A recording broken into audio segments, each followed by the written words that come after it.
games for FPX. It's going to be the Orianna up against Syndra in the mid lane, which is not necessarily one-sided on either way.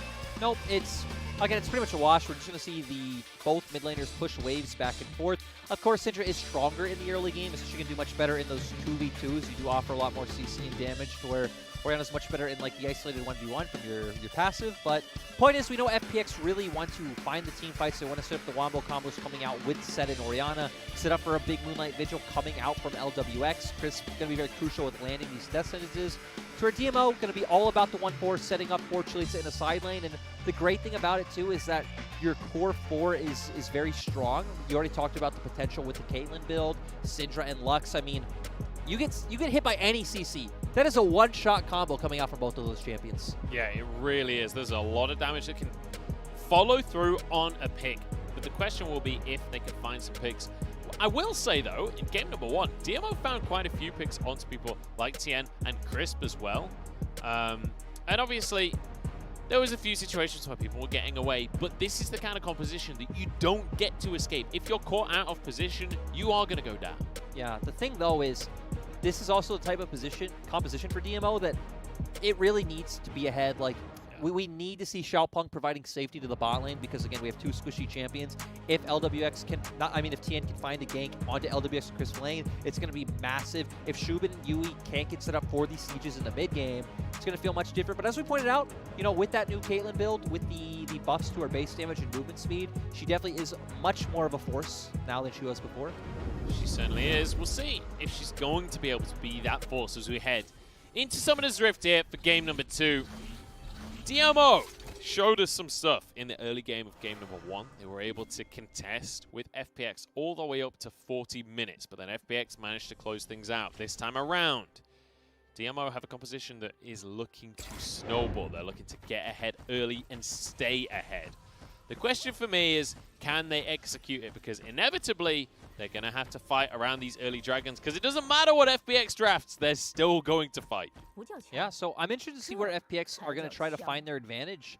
We could potentially see ganks in both side lanes. We already talked about bot lane, to where if Xiaopeng isn't playing around that bot lane, right? Again, very fragile Caitlyn and Lux. You have the setup coming out from the Thresh, but top lane is also somewhere you potentially can look. That just doesn't sound a lot like FPX. And I don't expect any ganks to come out in the mid lane. Maybe you try to burn a flash, but I don't honestly see you having any real threat on the Twila. Orianna, not strong enough in the early game. Yeah, Orianna not crazy damage, and also with the phase rush, neither of these mid laners going to be looking for necessarily huge damage or 2v2 kills in the mid lane, unless someone oversteps, unless someone steps out of position. It's going to be much more around the objectives and roaming to other lanes. Ooh, that'll be Hang on, xubin's already out of position here. The Ignite went down. I mean, xubin's coming out ahead, actually. Well. Yeah. But, of course, LWX also does have the Severum, but had to burn heal. So we see 2 Summoner Spells coming out for both bot lanes. And actually, LWX having to recall.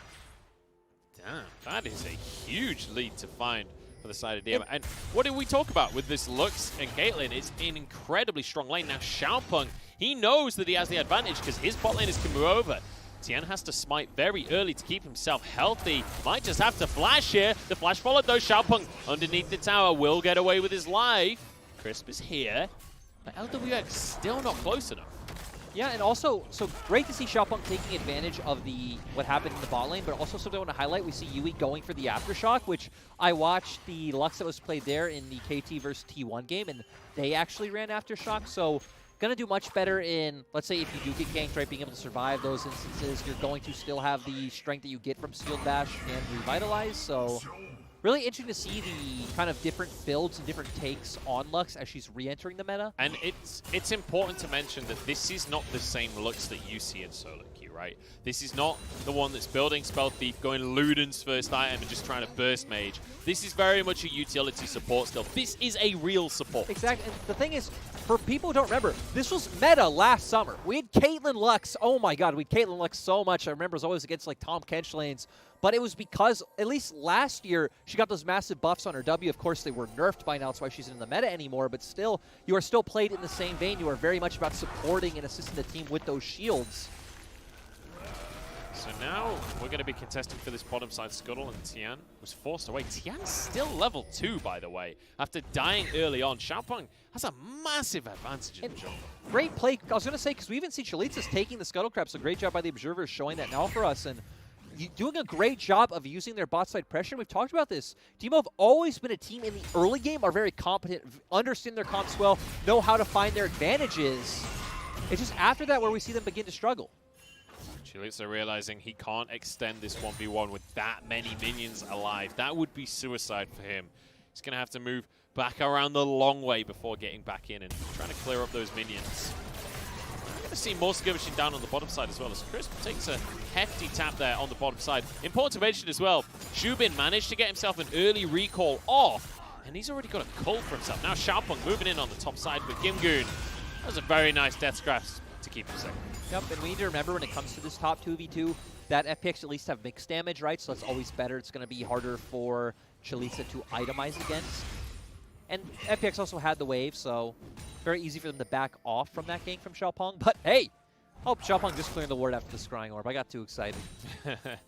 Yeah, I was thinking maybe Xiaopeng's like, look, if it ain't broke, don't fix it. We almost got it last time. Let's give it another go. But just going to be clearing the vision and setting up for future ganks potentially. Bear in mind, GimGoon didn't have to flash, so he's still relatively safe. And Twila getting the blue buff just feels so bad for Doinb. Already low on mana, has to recall and going to burn his TP right away. It's getting bullied under the tower. This is one of the things about Jack's top. You're really going to struggle in the early game unless Xiaopeng just consistently moves up here. Tian hanging around in the brush. He is a level down, though, on Xiaopeng, who surely knows something's going on here. He's going to step forward a little bit too much, but nice pillar, denies everything. Yep, so great job. We see Xiaopeng just trying to help Chelizi find a good recall. And the thing is, Jax actually in this early laning phase doesn't do too bad if you can dodge out on those isolated Qs. This really is a response from the giant wave that GimGoon got to build up when Chelizi went for that scuttle. Now, you know, both jungles hovering. So nice job to see GimGoon taking advantage of that. But actually, CS is even on both sides, so Chelizi is feeling fine. And this is the power of the trading that we can see on our screens right now from Caitlyn and Lux as a combo. The shielding out of Lux is really potent, like a lot stronger than you're going to be expecting across the course of this game, especially with a supported build. But also Caitlyn, especially in the early game, is just exceptional at out-trading other AD carries. Yep, and the thing that's always made Caitlyn a bit of an awkward pick in competitive when she's, you know, not kind of obscenely strong is you don't actually have an attack speed steroid, which obviously for an AD carry, I'm sure you understand as an AD carry player, is actually massive. That is why her mid-game hasn't always felt as good as some other AD carries. Even though, like, if you look at Tristana, which is a comparable AD carry to Caitlyn, in the late game, they're both exceptionally long-range AD carries that want to do auto-attacks, right? The biggest thing about Tristana's kit is her Q. The bomb in the later stages of the game pretty much doesn't matter. It's all about the Q and just spamming out as many auto-attacks as possible. Yep, and we see Xiaopeng going aggressive. Tian could be in trouble here. He's got the haymaker. There's ward. a lantern out, but Chris can't actually get this one because it was warded out. This is going to be the second death already for Tian. And DMO playing so well around this early pressure, and I mean, that one just kind of gifted over to Xiaopeng. He just walked in the enemy jungle. Tian's right in front of him, and it's like, oh, hey, thanks. Great warding coming out as well to make sure that he wasn't able to escape. And, you know, Xiaopeng, in terms of score, is looking like Tian did at the start of game number 1. True. And we haven't really touched on it. We kind of talked about how these comps feel generally. But when you see a Caitlyn and Lux, this is a bot lane that definitely just wants to keep pushing these waves, wants to break down plates. That's why I highlighted we want to see Xiaopeng constantly hovering around bot side, which he has done. So we see it right. They're using the bot lane pressure to take Dragon. Their bot lane is getting plates, all according to plan for DMO. Feels pretty great for DMO. And, you know, towards the later stages of the game, when we look at these two compositions, there is an Orianna, there's an Aphelios on the side of FPX, but Caitlyn is a pretty damn strong late game AD carry as well. You've got the Syndra that doesn't really fall off later on in the game. But importantly, in the side lane, you're going to have a Jax. Jax is exceptional in the late game. Not so exceptional right now, though, unless this Counter-Strike lands. Maybe he can find himself a 1v1 Chelizi. Yeah, massive, and this is actually what we expect from the matchup early on. Chelizi playing it extremely well. GimGoon not respecting. Mordekaiser really not going to come online until he does pick up that first component, whether it's something like a Haunting, guys, or I wonder if he's going to go towards an early, like, let's say Kindle Gem and work his way towards a Protobell. But point is, it's not the point in this matchup. Chelizi playing well, great usage of the Counter-Strike as you talked about. And honestly amazed that Chelizi is able to just win out that 1v1 early on. Because when you think about Jax, you think of him as this hyper late carry, right? And it's even weirder, too, because you think, okay, well, he counters auto-attack champions, which, you know, Mordekaiser is an AP champion with spells, but it's deceiving. Because I used to think the same way. I saw it played out many times. Like, oh, God, actually, Jax's damage, you know, completely outdoes Mordekaiser in the early laning phase. Especially thanks to Conqueror as well. Yeah. Because the longer the fight goes on, the better Jax gets. Thanks to his own kit, and then Conqueror factors in. But then also his ultimate gives him that MR, so Mordekaiser doesn't have the same burst. And that's why I said it's really about GimGoon coming out ahead in these early trades with the isolated Q damage, you know, poking Jax down a little bit and then trying to find the all-in. But if they're just going to go toe-to-toe in the early laning phase, you know, 100 HP for 100 HP, she's going to be able to come out ahead every time. Yeah, feeling good so far here for Chelizi as he grabs himself a solo kill. And let's bear in mind, GimGoon, he was the MVP in game number 1. GimGoon has been looking fantastic, especially on this Mordekaiser recently since coming back into the team. So far, so good for DMO. They've got themselves the gold lead. It's funnier, too, because this is a champion more synonymous with GimGoon. Yeah. Like, this is a champion you know GimGoon for, having a much worse time than last game. So, FPX, off to a bit of a rough start, it has to be said. However, game number 1, DMO did manage to find themselves some advantages across the game. It didn't seem to matter. So, what's the game plan here, Lyric, for FPX? Like, what is the play to get themselves back in the game? Or is it just kind of sit back, relax, and try and scale up?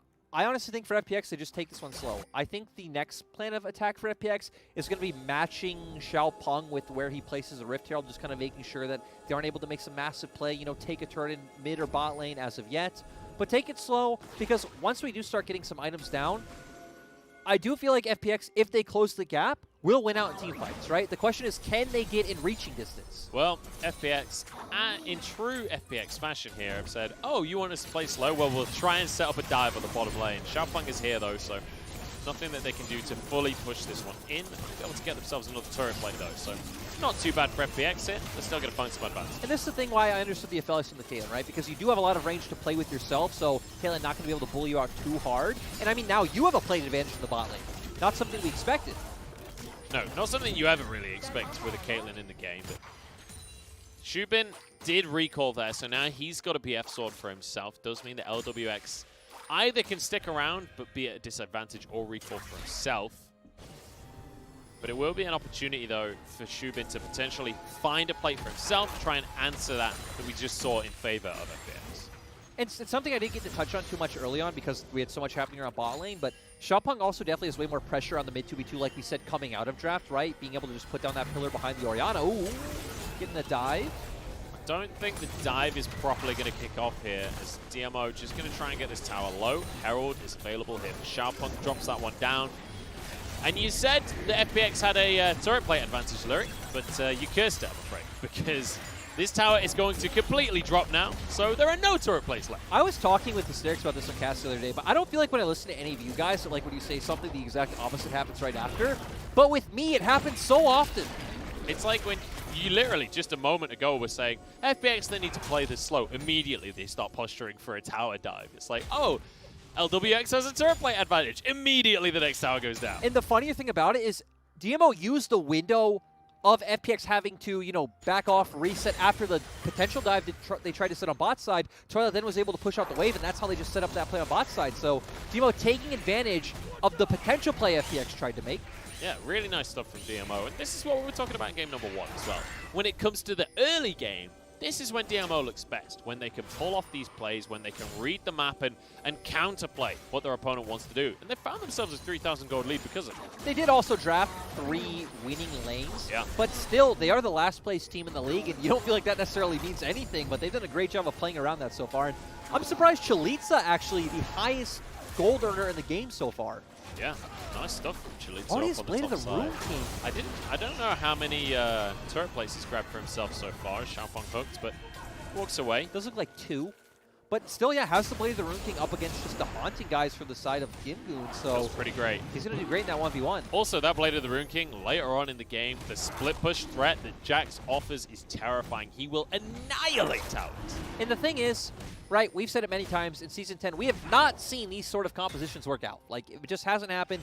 It's so hard when you're giving the enemy Chelizi opportunity to find this all in, but when you're giving the enemy a potential 5v4 team fight around something like an Elder Drake. Death Realm going to come through here from GimGoon. He's not actually wanting the 1v1. He just wants to keep Chelizi around for the rest of the team to arrive. Flash Leap Strike. There's a counter-strike coming through as well. Might have been enough as Twila arrives, but it looks like the Lantern saves him. It was, oh god. Oh, hang on, we're still going. GimGoon forced to flash here. Squee arrives, jumping on in. The laser goes just wide here. Everything. So does the stun. Nice fancy footwork for GimGoon, but the final cue's there. Hey, that's also what we said, right? I mean, they missed like 5 out of their 6 abilities, but hey, if one of them hits. That's the thing. There are so many abilities flying your way. Doinb now going to find himself a 1v1 with Xiaopeng. He's just going to use the shockwave to disengage. I'm just going to proc that phase rush, make sure that Xiaopeng can't get in range to look for this 1v1. Also doesn't have any mana himself, but... Oh, Chelizi's teleported in. He wants himself some early kills. The Mecha Kingdom's Jack's looking damn terrifying. Jumps in with the leap strike, gets the stun. One more auto, and Chelizi with a solo kill onto Doinb. Now the rest of the squad arriving though. Xiaopeng trying to support him. Leap strike onto a ward. Everybody is here from FPX. And Chelizi, you got 1 kill for yourself, but you pay with your life.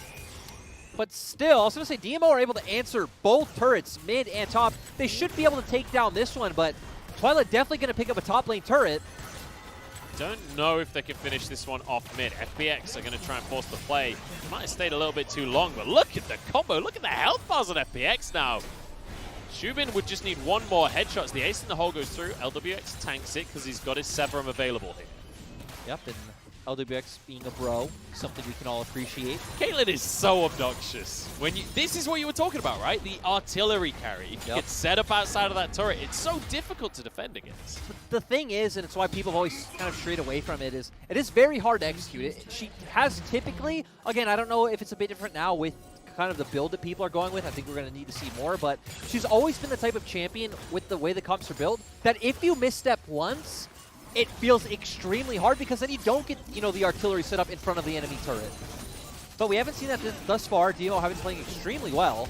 I think it's important to mention as well that the reason for that artillery style is the traps, right? The traps are one of the most important parts of Caitlyn's kit, and I think one of the most underrated parts of Caitlyn's kit as well, because the zone control that she offers in those scenarios is just exceptional. I love zone control as a word because obviously the other massive part, the big distinction, for Caitlyn as an AD carry is her range, right? So the range plus the trap zoning is a great word for Caitlyn, and it's really how you need to play the game.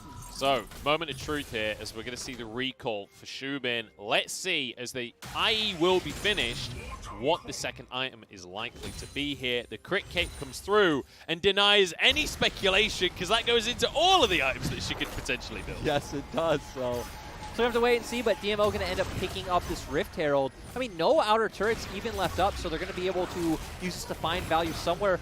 So what I expect is they're going to probably use it wherever Chelizi is going to be split pushing, so most likely the bot lane, and try to open up an even longer lane for him. Oh, nice pillar there as Xiaopeng grabs himself the Herald. Denies any answer from FPX. Let's bear in mind here that the gold lead is continuing to extend. We're almost at 4,000 ahead in favor of DMO here, 3.5 at very least. And it's good to see that a lot of this gold is going into players like Chelizi and Twila, because when it comes to the mid game, these are the guys that are going to come online the hardest and be able to carry you through, be able to find further objectives. Yeah, definitely. DMO, spreading out their gold in the right places. I mean, having 2 dragons now, the next one coming up in 1 minute, you're going to have the push in side lanes, as we can see. Chelizi definitely wins out 1v1 against anyone on FPX's side right now. And even Caitlyn Lux. They're going to be able to secure a push in the mid lane, which is going to be massive. So we should expect DMO now to transition to getting vision in bot side river and a bit into FPX's bot side jungle. One of the nice things about Caitlyn Lux as well is with the Lucent Singularity, you can set up the backline minions for the Caitlyn's built open Peacemaker, so you can essentially just one-shot the minion wave as soon as you get into that mid lane. So it becomes very, very difficult for LWX and Crisp to match that level of wave clear that's available, at least until the Hurricane comes through for LWX. Going to be contested here. Oh, wow. Taken by Crisp. Yeah, Crisp losing half of his health. Yeah, there's a lot of damage coming out from the Lux. As we're going to just see the Herald drop to the mid lane. DMO deciding, hey, you're going to get the blue buff, we're going to get a tower. Seems like a fair trade to us. And Xiaopeng taking way more tower shots than he really wanted to, but tier 2's a tier 2. Now Drake spawning in 3 seconds. And Crisp having to recall. This should belong to DMO as well. Yeah, and they're going to be able to transition that quite easily. So we see Doinb is on the top side. Of course, he has TP, but look at his mana. It is quite low. And let's just quickly mention, this is an Infernal Drake, and this is the third Drake of the game for DMO. They're going to find themselves on Soul Point at 18 minutes into the game. This is fantastic for DMO. Yeah, I don't think FPX are ever going to get to a point where we're going to get to see their comp come online, honestly. It feels like DMO are accelerating the pace of the game so fast, FPX just have no answer. And this is the problem with DMO, right? Because I see these games every now and then from DMO. I see this kind of early game, and I'm like, this is the team we've been waiting for. This is the team that you can get excited about, that can take an early game like this against FPX. And then you look at the scoreboard, and you realize that they're 1-13. We've only seen this kind of game 6 times out of their 32 games so far.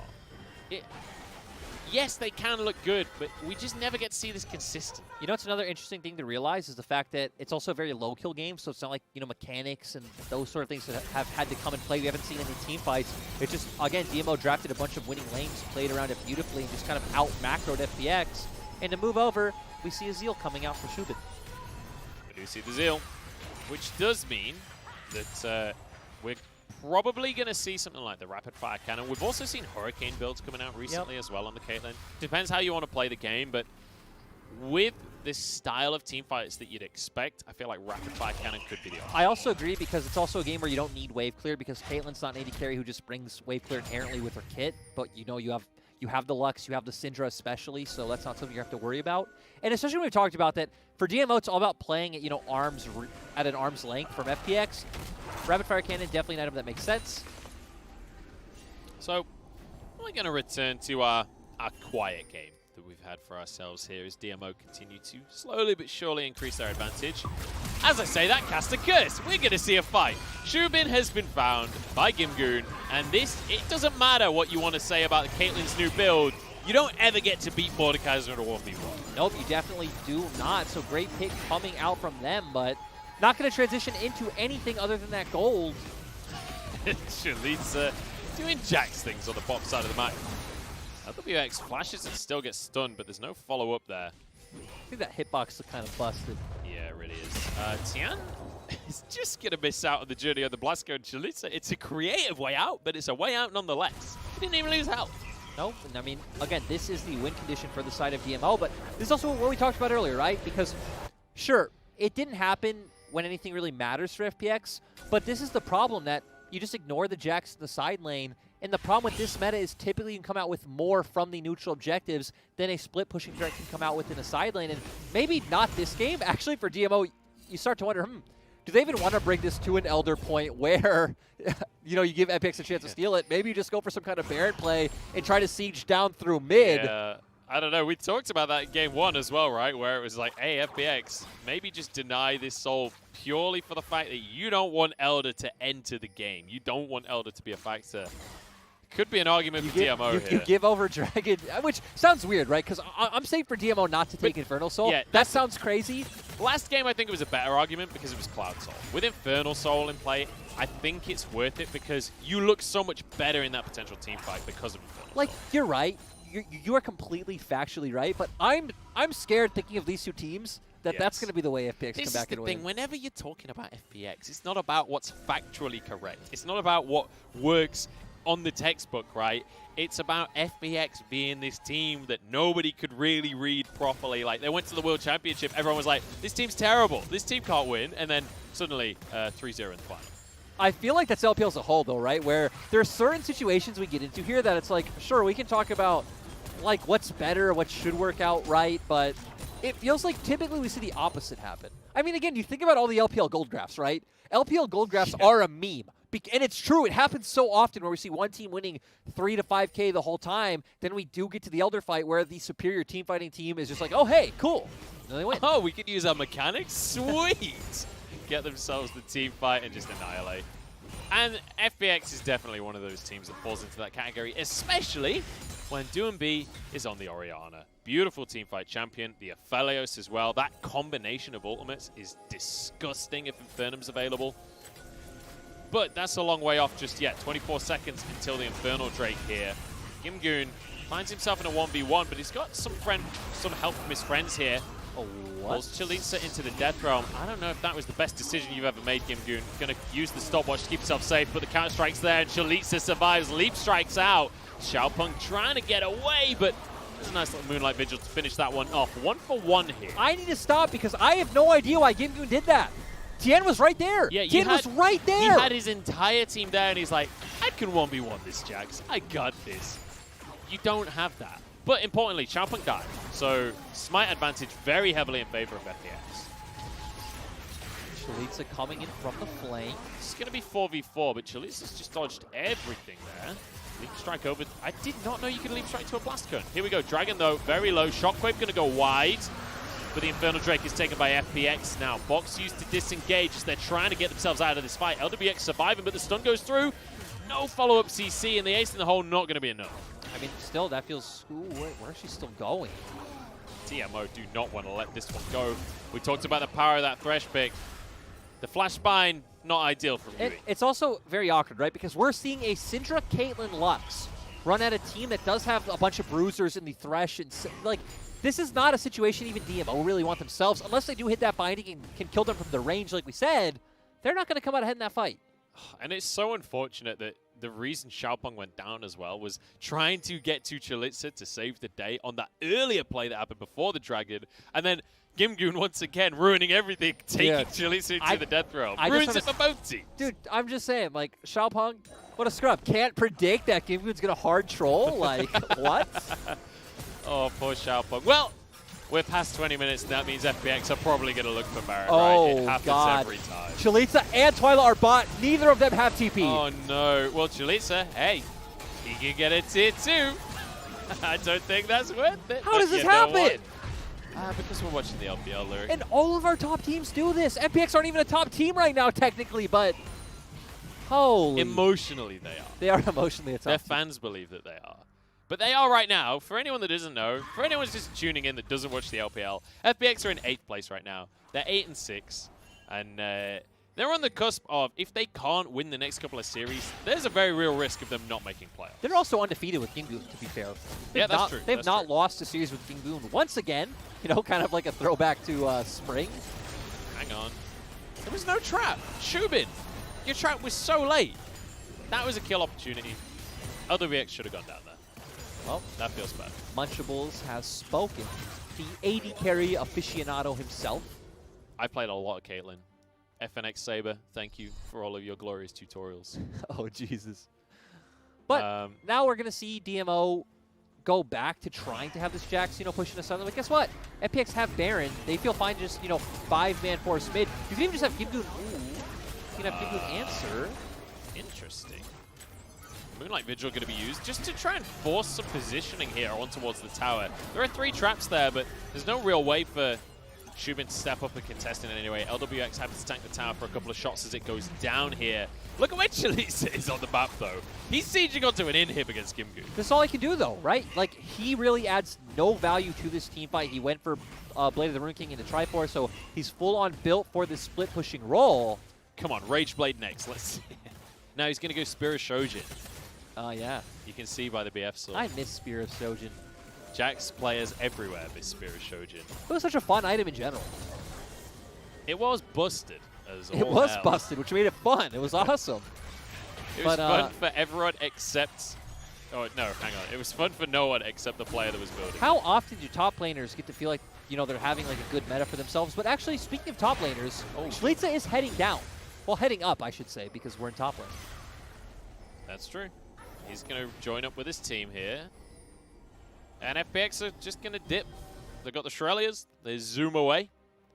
Like, realistically, FPX needs some kind of fight in front of Dragon or Baron because, right, they're not going to be able to, like, get past DMO's wave clear. And their comp is so short range, you know, they want to win out in a team fight.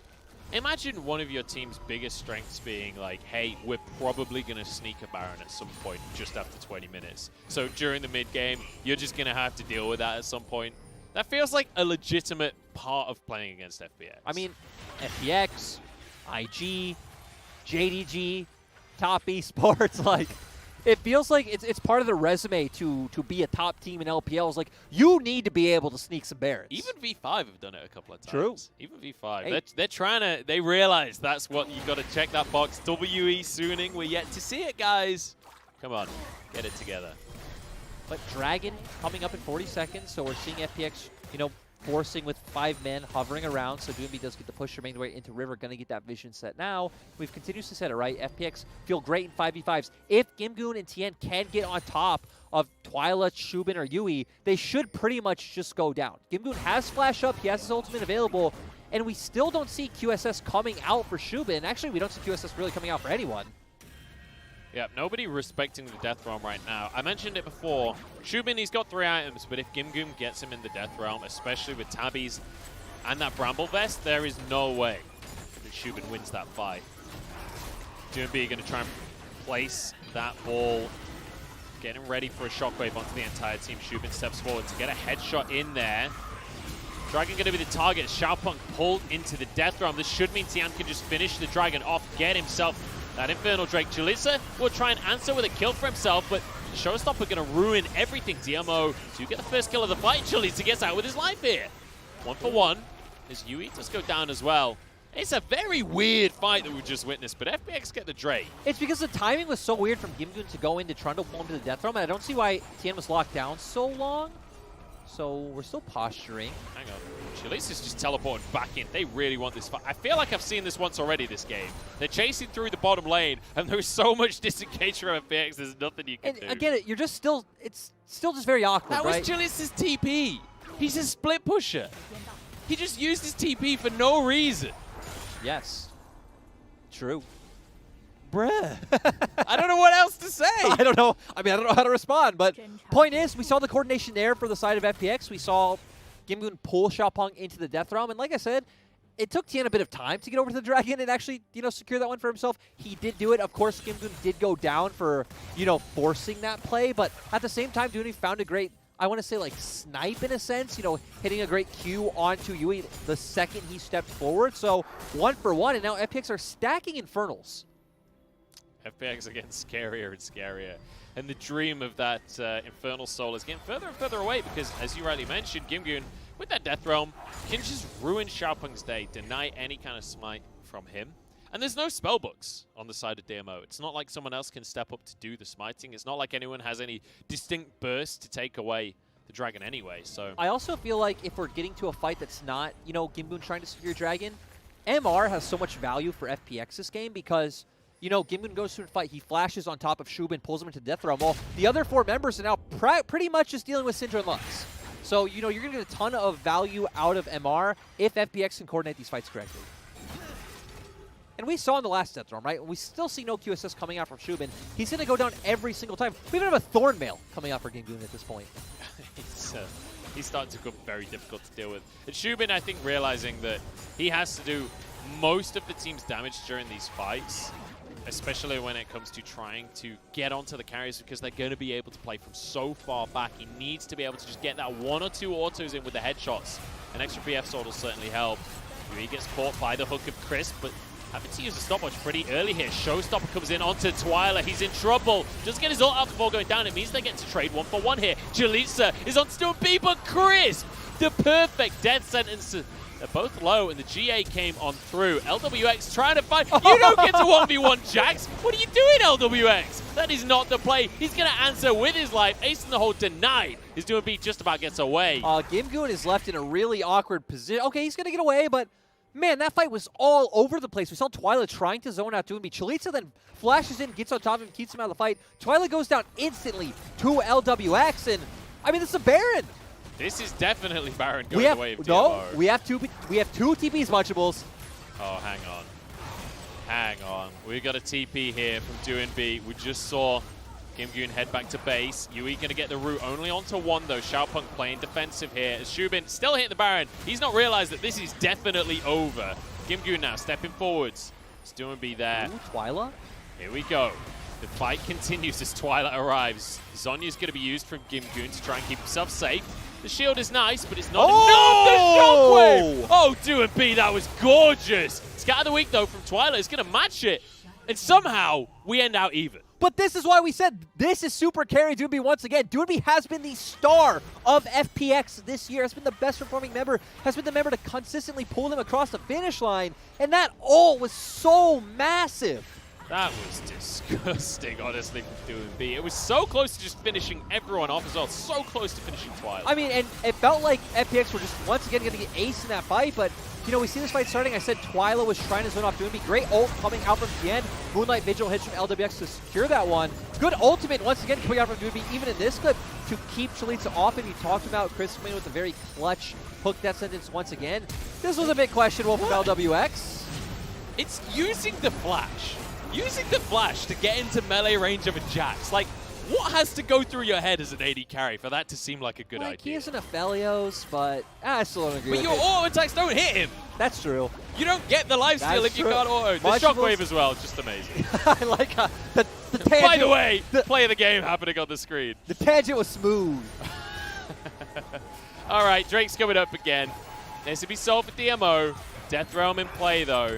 A QSS is there for Xiaopeng. The respect finally comes through from DMO. And this is something Caitlyn offers as well. Look at those traps denying entry to the pit. Infernal Soul game now for DMO. GimGoon wants a way in. Xubin with a QSS. Gets out a crisp death sentence. Now I wonder what the play is from FPX. Do you slow down and wait for... well, guess what? You're not going to get a chance to slow down, I guess, because DMO are going straight to Baron. DMO want to force this fight right now. So the big question to me is the cooldown on Xubin's QSS, because if GimGoon can get him into Death Realm, it's still really dicey for Xubin.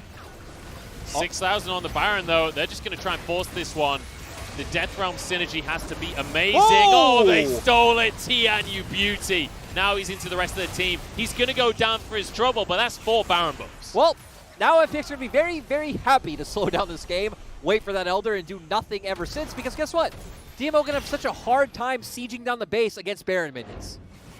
Let's take another look, because I was expecting this to be Death Realm shenanigans, but Tian just walks in. GimGoon's not here. Look at the mini map. GimGoon is not here, but still, we see Shockwave just chain into a nice smite.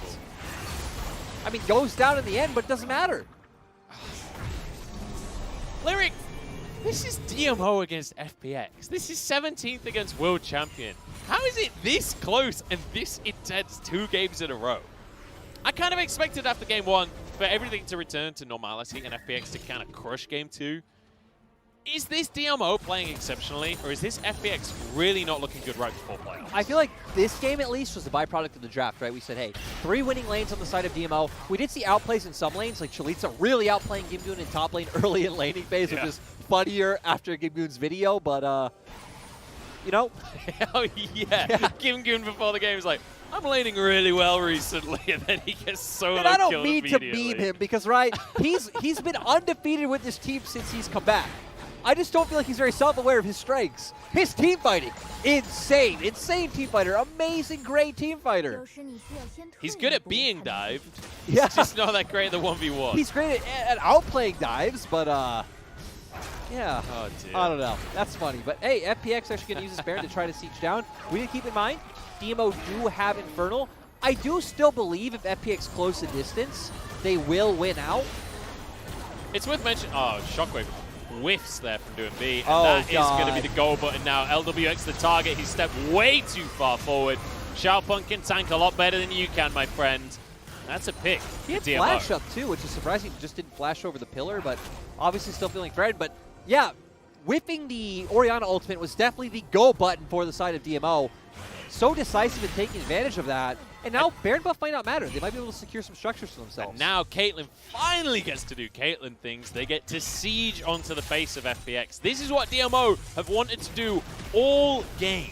Yeah, and they're finally, you know, getting some pressure. We see them now. I expect these two to maybe transition to the mid lane as well to play with the Caitlyn. And the trap's coming out as well, like you talked about, zoning FPX from the wave. It is still an Orianna, though, so he's going to clear quite fast. I love how Xubin has gone for the Bloodthirster, so he can basically play Aphelios light. Still has the shield, still has the lifesteal there, but still has the insane range. Massive shields, too, right? You have, you know, shield coming out from Bloodthirster, shields coming out from the Lux. Potentially has the Bloodline passive as well, so bonus lifesteal to stack that shield up. We'll have to see, though, now what the call is for DMO, because Elder Drake is spawning in 2 minutes and 22 seconds, Lyric.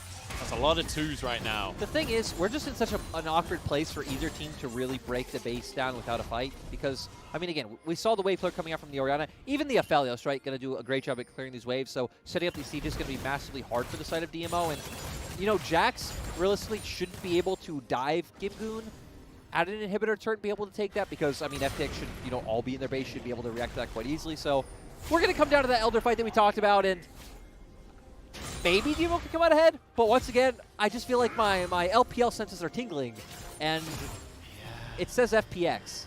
Yeah, but the other side has Infernal Soul.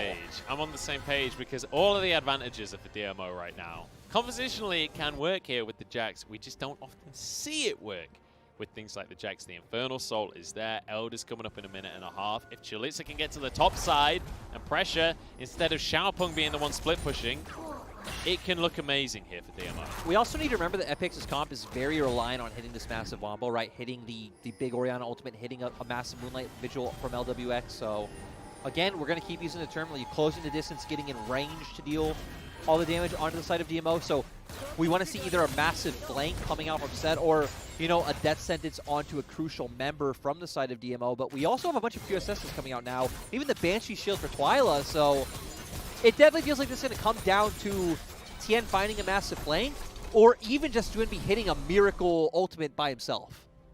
Come on, DMO.